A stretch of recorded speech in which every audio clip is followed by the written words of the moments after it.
pues antes de continuar voy a presentar a nuestra siguiente ponente. Ella es la doctora Elba Escobar Briones. Hola, Elba.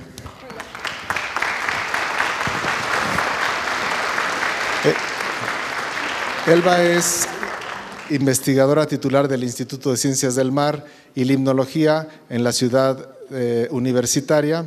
Es miembro de la Unidad Académica de Ecología y Biodiversidad Acuática, donde es responsable del Laboratorio de Biodiversidad y Macroecología. Su línea de investigación es la oceanografía biológica, donde estudia la estructura y funcionamiento de ecosistemas asociados a los fondos marinos. Da clases y dirige tesis de estudiantes de licenciatura y de posgrado y ha dirigido varios proyectos de investigación y campañas oceanográficas.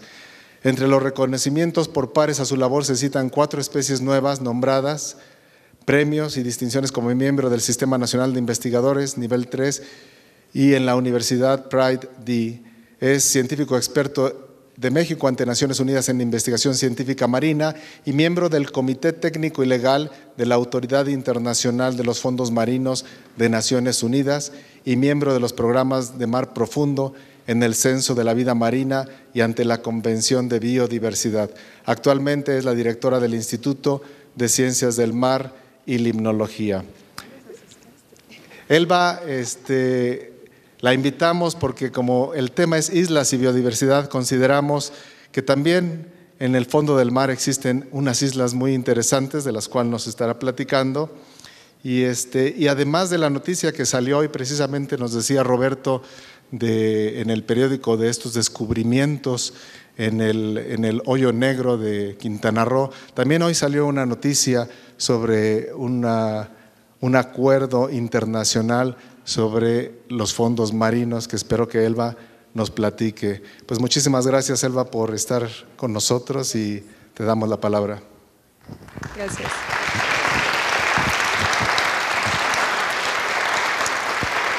Muchas gracias a todos y antes que nada, pues no los quise asustar con todo eso que mandó mi secretaria describiéndome.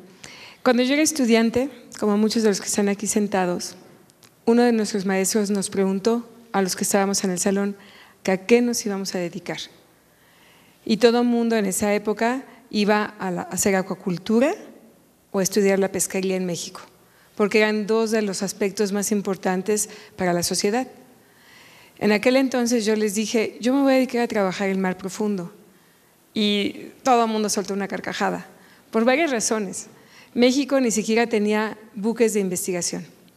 Entonces me dijeron, ¿con qué vas a hacer eso? Y además es irte al fondo del mar. Cuando me contrataron ya había buques, pero el problema que teníamos es que había una gran limitante. No había el cable que permitiera colectar a 3, a 2, a 1 kilómetro. Había cable para trabajar 200 metros de profundidad, que es la plataforma continental que tenemos y de la cual hay una obligación y en la cual ocurren la mayor parte de los recursos pesqueros, petróleo y otros más. Entonces, pues todavía trabajando ya para la universidad, ese fue un gran reto. Lo que acaban de ver de cuevas sumergidas fue mi primera incursión para simular lo que son los ambientes de gran profundidad. Los ambientes de gran profundidad dependen de que les llegue el alimento de un lugar externo. Y casi por 5 años trabajé en cuevas sumergidas, buceando en ellas, colectando remipedios, entre otras cosas. Entonces, el día de hoy les voy a platicar sobre el mar profundo y las islas de mar profundo. Suena muy raro, pero hay muchas, hay muchísimas, pero vamos a platicar de los tipos de islas que hay.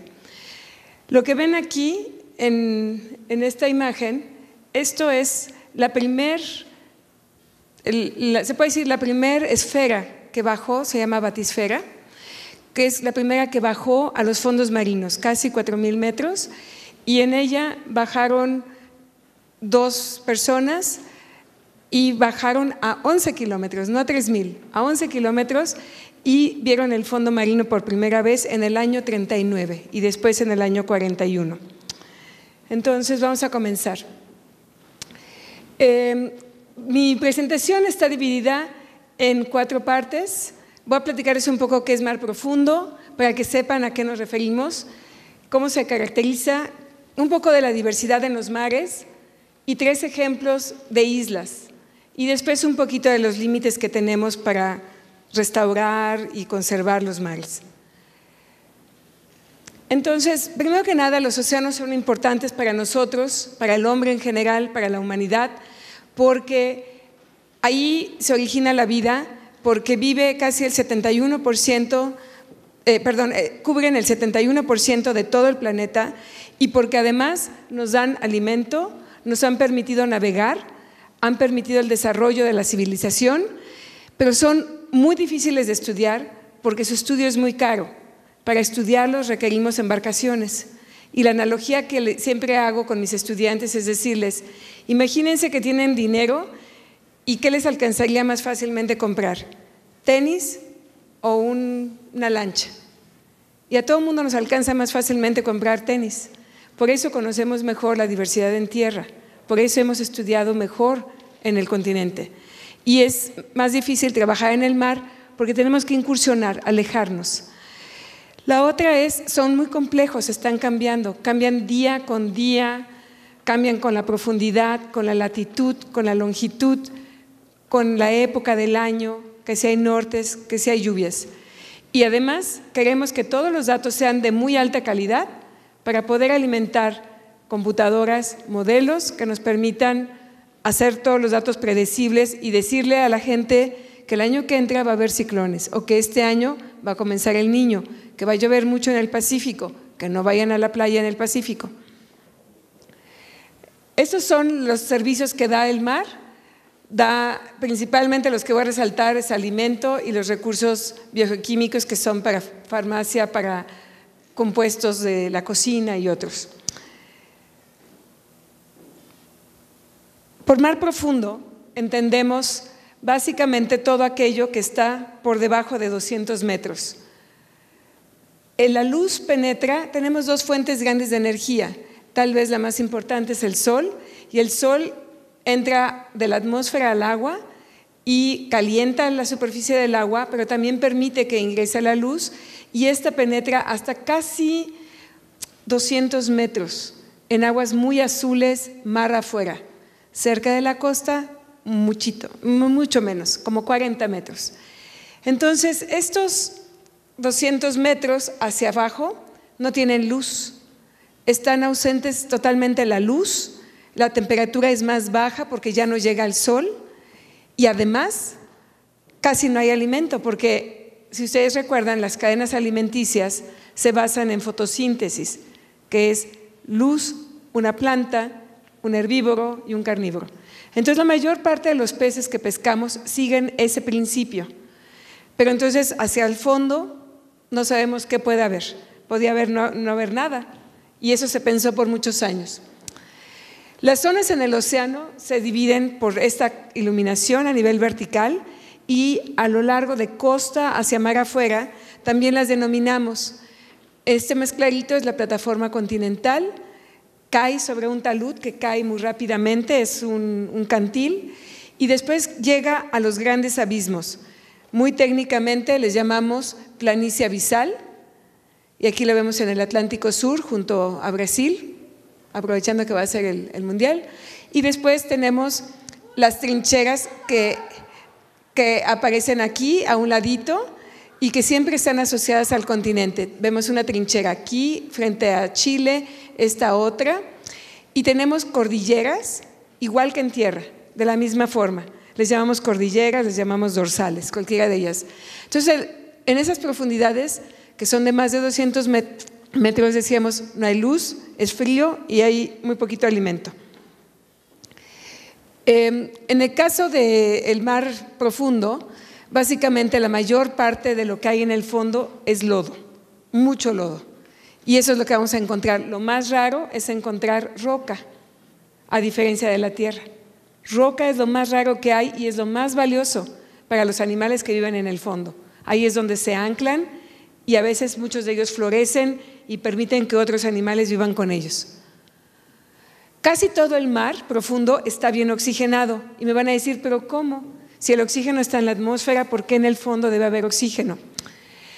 El agua marina, cuando se enfría mucho, pesa más y a lo largo de los polos Ejemplo, en el caso del Atlántico, junto a Groenlandia, o en el caso del Antártico, esa agua fría se hunde con todo lo que se había movido por oleaje, por viento, y está muy bien oxigenada, y viaja a lo largo de todo el planeta.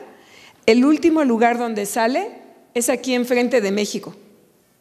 Y entonces ya ha sido usada esa agua por muchos organismos que viven en el fondo, a media agua, a lo largo de todo el planeta por 100 años.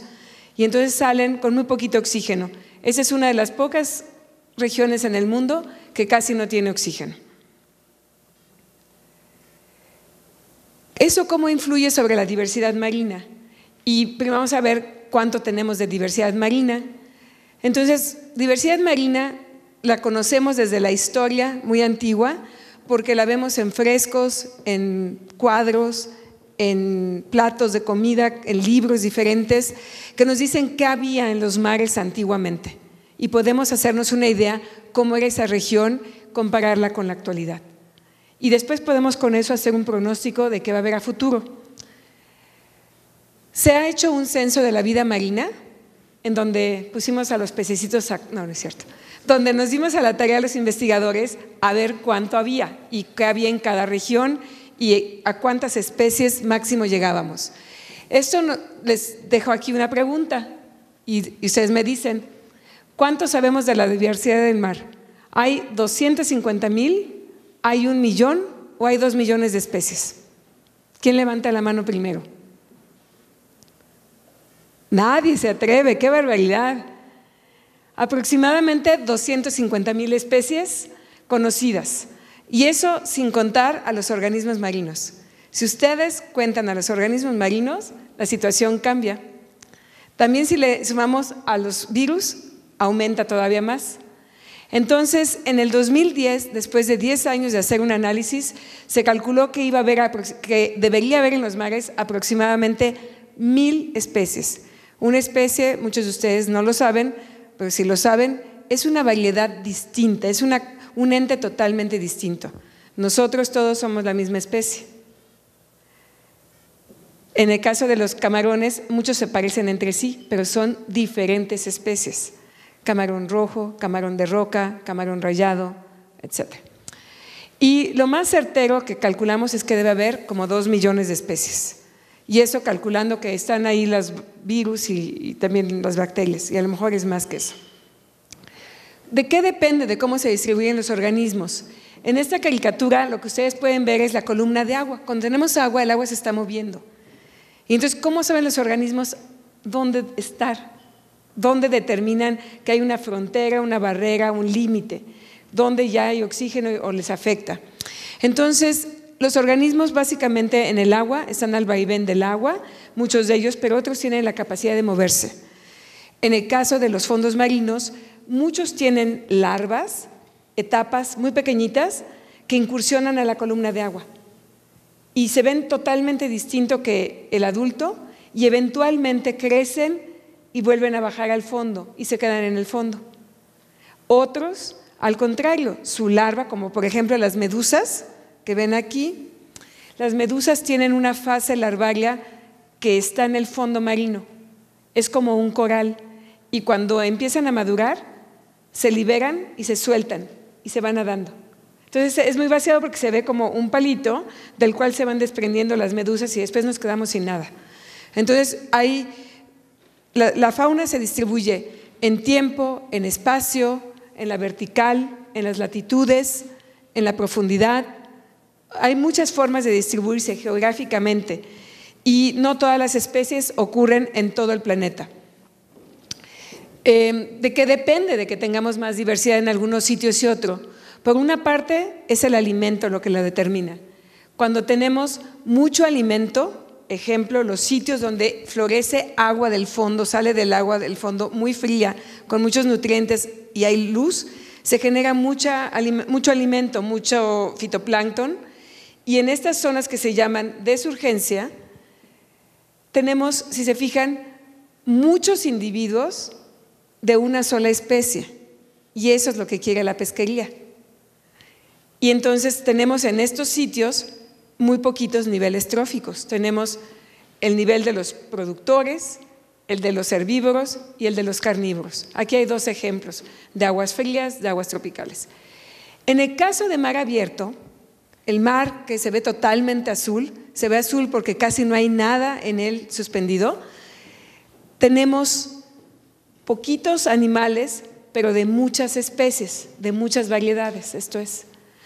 Y esta caricatura trata de mostrar que tenemos casi uno de cada uno, como si fuera un museo, y estas interactúan muy eficientemente y alargan la cadena alimenticia, de forma tal que tenemos 6 a 7 niveles tróficos y cada nivel tiene muchas variedades, poquitos individuos.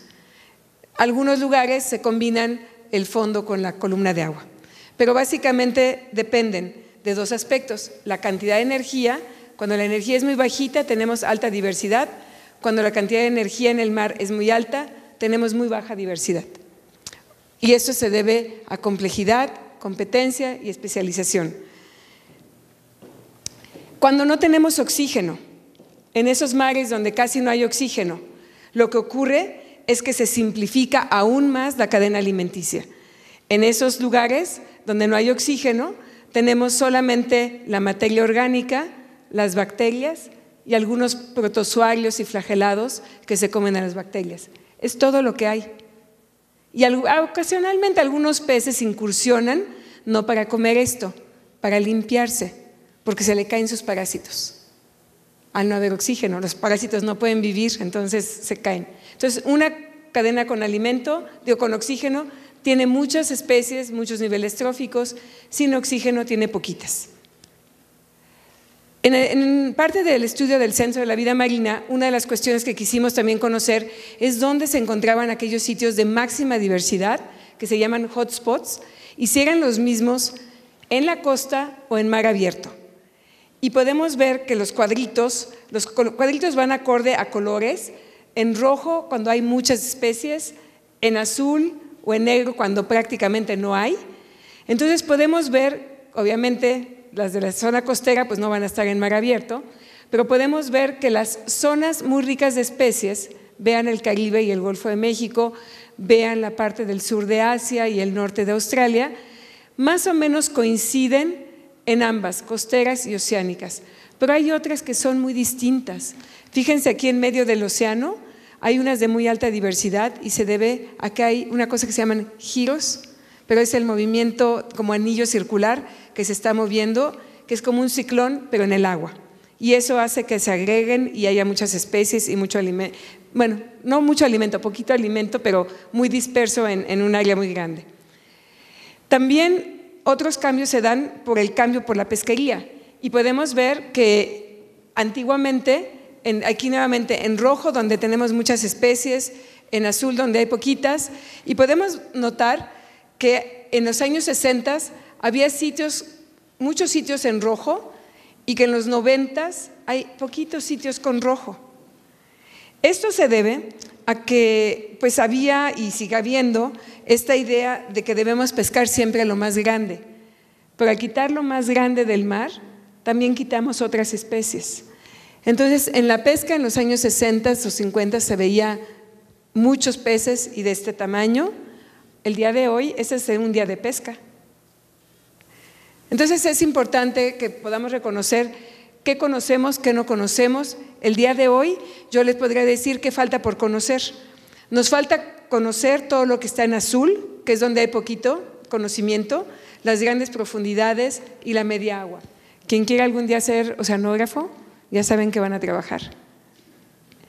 ¿Y qué conocemos mucho? Lo que está cerquita de la costa y lo que está muy somero, la superficie y lo somero. También de qué depende que tengamos mejor conocimiento de las especies y tengamos más descubrimientos de ecosistemas. Depende de que tengamos inversión para la ciencia y que tengamos nueva tecnología. Entonces aquí podemos ver cómo los descubrimientos en los mares se fueron dando con las grandes expediciones. Aquí es donde se invirtió el dinero y después más dinero para invertir en tecnología y aparecen las cosas novedosas. El batiscafo que hablábamos hace rato, aquí está, en los años 30, y eso promueve que haya más conocimiento, se invierte, vuelve a haber conocimiento, aquí aparecen los robots y tenemos más conocimiento, ahora vienen los drones y demás, y creemos que esta curva no se ha acostado, creemos que esta curva sigue creciendo. Entonces vamos a hablar ahora de los 3 ejemplos de islas, y vamos a comenzar con la isla más evidente. Ahí ven una, ahí hay una isla. Bueno, ahora vamos a hablar de las que están sumergidas. Vamos a hablar del mar profundo, de las que están por debajo de 200 metros. Esta es una imagen armada a través de información que recopilamos de los barcos, a través de sonido, con el sonido reconocemos el fondo y armamos esos datos binarios que salen de ese análisis de sonido y podemos reconocer cómo es la topografía del fondo. En este caso estamos viendo montes marinos, una cordillera, una cadena, le llamamos así, en el fondo marino, y el resto que se ve muy suavecito es la planicie abisal. Estos montes marinos pueden ser resultado de vulcanismo o pueden ser también resultado de la tectónica de placas que se está formando nuevo suelo oceánico. La cuestión es la interesante que estos montes, al elevarse del fondo marino, lo que tenemos es una corriente que va pasando, la corriente sigue a lo largo del mar y choca con esta topografía, con esta pared que va a encontrar a un lado y va a generar una corriente que eleva y después hace un círculo. Este tipo de corrientes promueven que haya alimento y lo que ven aquí en azul es la agregación de plancton, de material, de organismos que están flotando en la columna de agua y peces que se están alimentando de ella. También se ve los corales, aquí vemos la roca en rojo y aquí vemos corales y vemos, todo esto van a ser corales y esponjas que les voy a mostrar una foto. Es más factible que ustedes lo reconozcan en una foto, yo lo puedo reconocer viéndolo así porque llevo años trabajando en el barco, viendo el fondo marino y sé cómo se va a ver cuando hay corales y cuando no hay corales. Entonces, en estos montes lo que tenemos son costras rocosas que se han ido formando por depósito con los organismos, como también por el vulcanismo. Entonces, aquí está la caricatura de justamente la corriente y los organismos aquí y las ballenas y todo lo que hay en la columna de agua. ¿Dónde se distribuyen este tipo de montes? Este es un mapa de todo el mundo. Podemos reconocer aquí también a México. Y México también tiene sus montes. La línea que ven aquí a lo largo de México y de otros países es lo que llamamos la zona económica exclusiva. Es una obligación que tenemos estudiarla y utilizar los recursos.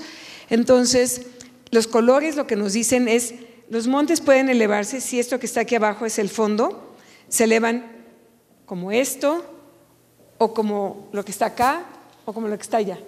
Entonces, esas son las cimas en donde vamos a encontrar también una gran cantidad de corales y de esponjas.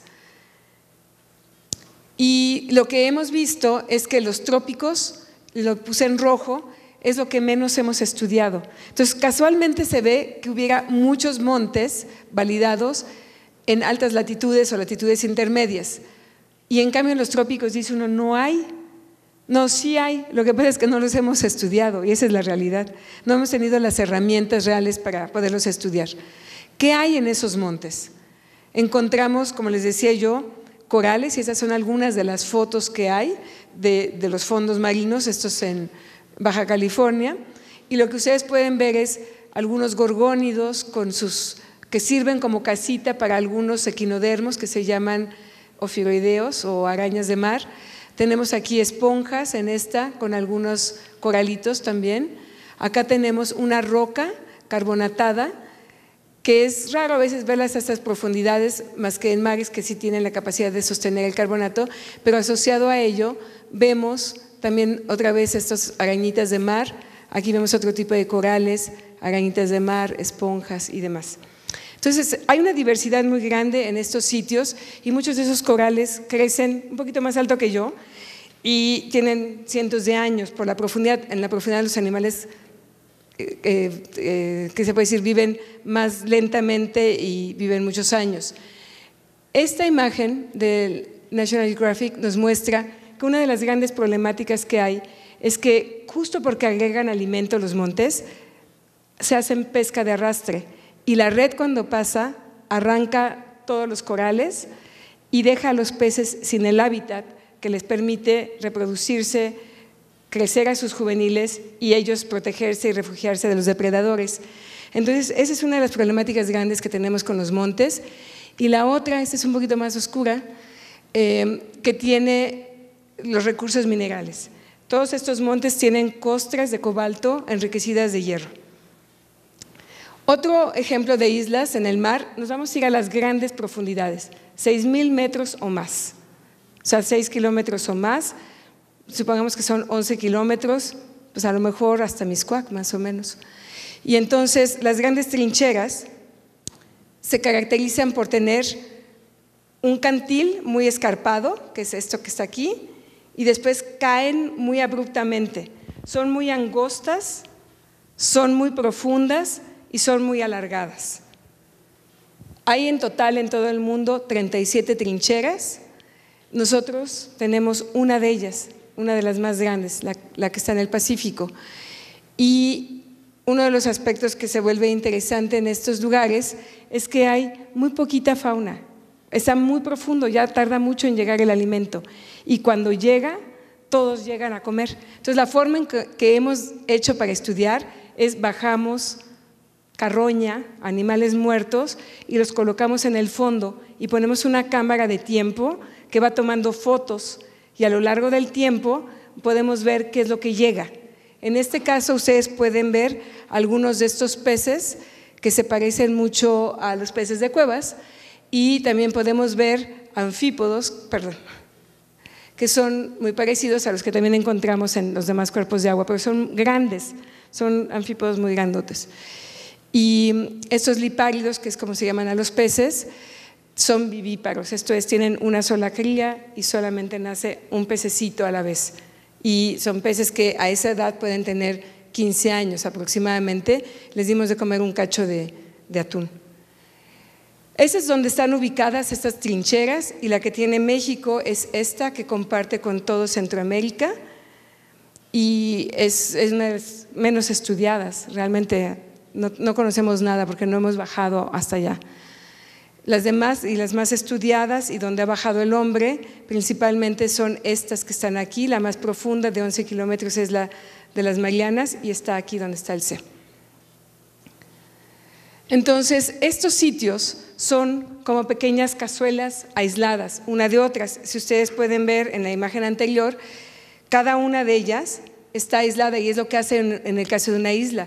Esta está aislada por agua muy somera, de la que sigue, aquí hay una dorsal que está muy elevada, está aislada de esta, y así cada una de ellas tiene una barrera muy elevada que los animales no pueden subir, no lo pueden trepar por la distancia que son varios kilómetros, y cada una de ellas debe tener y funciona como una isla. Cada una de ellas depende de factores externos, lo que ocurre en el resto del océano global, y también depende de lo que ocurre en el propio lugar donde están viviendo. Esto es, las corrientes que hay acá arriba influyen sobre el alimento que baja, sobre las condiciones de oxigenación, y acá abajo hay otras corrientes que también ocurren y hay otras características como es calidad, cantidad de alimento, la historia de vida de los que viven aquí, y del otro lado están los que migran y demás. Entonces, factores externos están acá, cómo se formó esta cuenca, y los internos es ya lo que ocurre muy específicamente aquí. Y eso define la diversidad que hay en cada uno de ellos. Me apena que la imagen en la computadora se ve muy clara, aquí no se ve tanto, a lo mejor hasta el fondo sí se ve mejor, pero nuevamente tenemos aquí estos peces lipáridos que caracterizan los fondos tan profundos. A esto le llamamos fauna adal, y el nombre de adal viene del griego, porque se suponía que uno de los dioses griegos vivía en el fondo y era a donde iban a dar pues básicamente muchos de los muertos y donde ocurría, estaba cerca el infierno y cosas como estas. Entonces el Hades estaba en las grandes profundidades y por eso se le llamó a la zona adal, que son las trincheras, de esa forma. Tenemos caracoles que tienen concha blanda porque como les decíamos, el carbonato no siempre se puede mantener sólido, las conchas no existen, los esqueletos casi no existen, porque la gran profundidad y la baja temperatura los disuelven. Y tenemos muchos camarones de diferentes tipos. ¿Qué ocurre? La mayor parte de estos peces vienen de las aguas más someras, que eventualmente fueron expulsados por competencia, por falta de alimento a estos sitios. Y entonces empezaron a bajan, y algunos se quedaron ya y se adaptaron a las grandes profundidades. Esos son todas especies y familias de diferentes peces. Muchos, como ven, ocurren en la superficie, pero también en las grandes profundidades, y otros nada más en profundidad y grandes profundidades, y los lipáridos son exclusivamente de muy altas profundidades. El nombre técnico que usamos para eso es estenobático, esteno, corto, bático, profundo. Y lo que se ocurre cuando empezamos a ir a lugares donde nunca habíamos ido, encontramos y hacemos grandes descubrimientos como esas canastitas marinas, en el caso de este sumergible donde bajó Cameron. Después también tenemos provincias muy definidas para estos sitios y cada una de ellas tiene su nombre, particularmente después de 6.500 metros. Y vamos a pasar al último ejemplo y con esto voy a terminar, que son las grandes ventilas hidrotermales. Las ventilas fueron descubiertas hace apenas muy poquito tiempo, en los años 70. Yo era todavía estudiante y uno de los grandes descubrimientos es que habían encontrado estos sitios con una gran cantidad de vida que estaban asociadas a zonas donde emanaba agua caliente. Este video trata de mostrar uno de estos sitios donde está saliendo agua caliente y lo que ven es aquí el agua como está cambiando de caliente a fría y los gusanitos que viven asociados a ellos, que son los albinélidos, que para poder sobrevivir en este tipo de ambientes no tienen que adaptarse a alta temperatura, sino que se mueven en aguas más frías y más calientes y hacen corrientes y viven como si estuvieran en Acapulco, a 40 grados. Y a 40 grados nadie nos morimos. Entonces, tienen para poder sobrevivir en ese tipo de sitios que están muy azufrados, con mucho metano, tienen bacterias simbiontes y esas bacterias les permiten sobrevivir y abarcar muchos de estos sitios. Estos lugares tienen el tamaño de este auditorio y están separados de otro sitio, a lo mejor más chico y más grande, por varias calles. Otro auditorio en otro lugar. Son pequeñas islas locales y todas ellas están conectadas o no conectadas, porque a veces no están activos estos sitios, a lo largo de las dorsales de las cordilleras. Entonces, fíjense cómo están muy cerca, pero a otra profundidad. Estos ocurren como a 2.000 y a 3.000 metros y están a lo largo de todos los dorsales y las suturas del planeta. Todo esto de aquí es el anillo de fuego, que se está separando y formando el Pacífico, acá en la cordillera central del Atlántico que separa a América de Europa. En todos estos sitios ocurren en rojo aquellas que sabemos que están activas, en amarillo las que creemos que están activas, pero no las hemos estudiado. En aquí no se activó, no sé si lo pueden activar ustedes manualmente allá. Esta es la fauna que vive en estos sitios, está altamente desarrollada y es muy, muy diversa. No, nada más con que le hicieran clic arriba de la presentación, por favor. Eso era todo. Nada más vuelvan a poner y la ponen en proyección y encima le ponen un clic. Ahí, dale un clic, exacto. Ya. Otro clic. Abajito tiene un como… A ver si me están viendo. Allá, aquí va a salir, si le dan un clic por aquí, va a salir una flechita.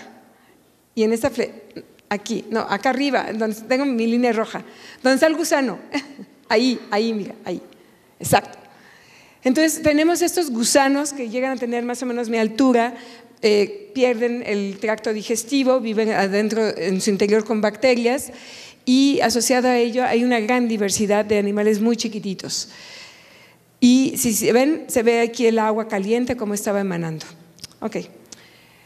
También tienen sus provincias y cada una de ellas es por el tipo de fauna que ocurre en ellas. No ocurre lo mismo en el Pacífico que en el Atlántico. El Atlántico se caracteriza por tener camarones, el Pacífico y sobre todo aquí en México, en Cuenca de Guaymas y la dorsal del Pacífico, por gusanos y cangrejos. En otros lugares, en esta, por ejemplo, tienen peces, principalmente lenguados, en esta predominan pequeños corales y así sucesivamente. Aquí en la parte de Costa Rica, lo que predomina es un cangrejo que tiene bacterias y que le llaman el yeti. Entonces, en aspectos de conservación y restauración del mar profundo, el hombre ha venido incursionando cada día más al uso de los mares. Usamos ahora energías alternativas como es el oleaje, las corrientes, el viento. Estamos generando nanotecnología que nos va a permitir comunicarnos mejor para el caso de los observatorios. Tenemos cómputo de alto rendimiento y nubes para guardar los datos, la fibra óptica también para el movimiento de los datos y la comunicación, y hemos generado tecnología en el marco de robótica. Por ejemplo, los brazos de los sumergibles son todos de robótica. Hay robots que operamos desde arriba con un Nintendo y nos permite colectar organismos o estudiar, tomar fotografías, mosaicos, y tenemos imágenes digitales y tenemos la ecogenómica que nos permite también reconocer qué es lo que va pasando enfrente y saber cómo se llama y quién es. Todo eso tenemos actualmente de tecnología y eso nos ha permitido invadir o incursionar cada vez más profundo en las diferentes actividades. Entonces encontramos actualmente ya minería, pesca de arrastre cada vez más profunda, la extracción de gas y crudo, nos encontramos la extracción de nódulos polimetálicos que todavía no comienza, pero se está ya dando concesiones para su estudio, la minería de las cortezas y de los ventiladores hidrotermales que son los sulfuros, la pesca en los montes marinos. Entonces todo eso se va a unir al cambio climático y el problema que tenemos es que hay múltiples jurisdicciones, hay muchas reglas, hay muchas normas, hay muchas leyes y ninguna se pone de acuerdo. Entonces lo que hablaba Carlos, lo que hicimos fue hacer una propuesta de gestión en donde podamos platicar con la industria pesquera, con la industria minera, con la industria petrolera, con la conservación y con la investigación, todo al mismo tiempo y con los abogados. Esos son algunos de los recursos que les mencioné anteriormente, incluyendo los genéticos y biotecnológicos. Y un estudio en el 2008 hizo un análisis de cómo se encontraban los mares y cuál era el estado de impacto que había en los mares. Pues si hubiera poco impacto, lo encontraríamos en azul claro y eso solo lo encontramos en el Antártico y en el mar Ártico.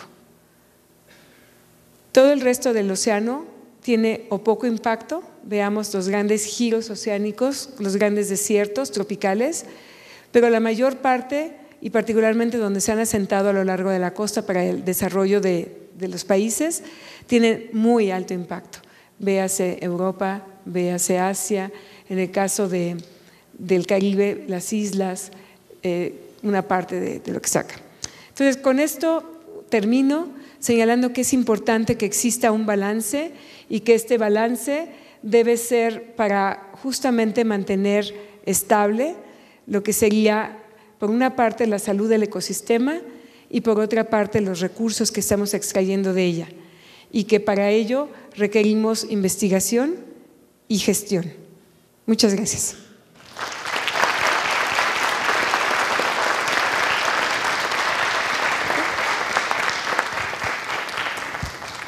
Muchísimas gracias, Elba.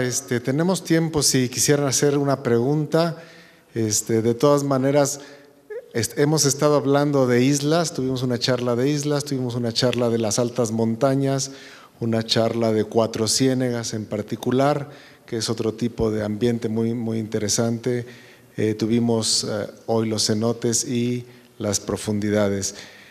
Todos estos temas, hay mucha información en diferentes sitios de internet Quizás el sitio del Instituto de Ciencias del Mar y Limnología es uno de los que va a tener más información sobre estos temas, otros como la página de Biodiversidad Mexicana que los invitamos a utilizar. Hay muchas publicaciones ya digitales y pueden acercarse a ver videos, a ver fotografías. De hecho, Elba nos regaló muchas fotografías de estas ventilas hidrotermales que están en el banco de imágenes. Una pregunta por allá, sí.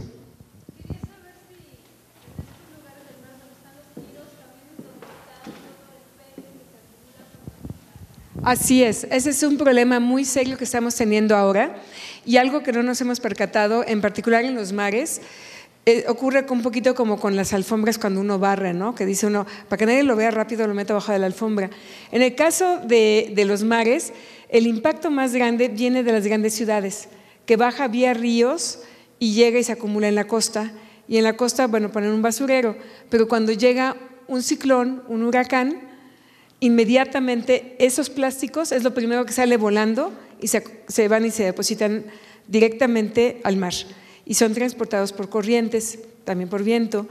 Y entonces actualmente se están colonizando. También estamos encontrando plástico en forma ya de tamaño del grano, quiere decir que ya tiene muchos años que se ha degradado y son tamaño grano de arena. Entonces en lugar de grano de arena, como le llamábamos, ahora es grano de plástico. Y les hemos llamado adrede, cuando lo encontramos en el fondo del mar, decimos que son las perlas de las sirenas. Pero realmente el plástico ha sido el problema más grande porque lo encontramos en las grandes profundidades, lo encontramos a media agua, lo encontramos en la superficie y está afectando enormemente a aves, a tortugas, a mamíferos marinos y a peces. Cuando los encontramos muertos en la playa y abrimos y vemos que contenido estomacal, básicamente es plástico lo que los mató.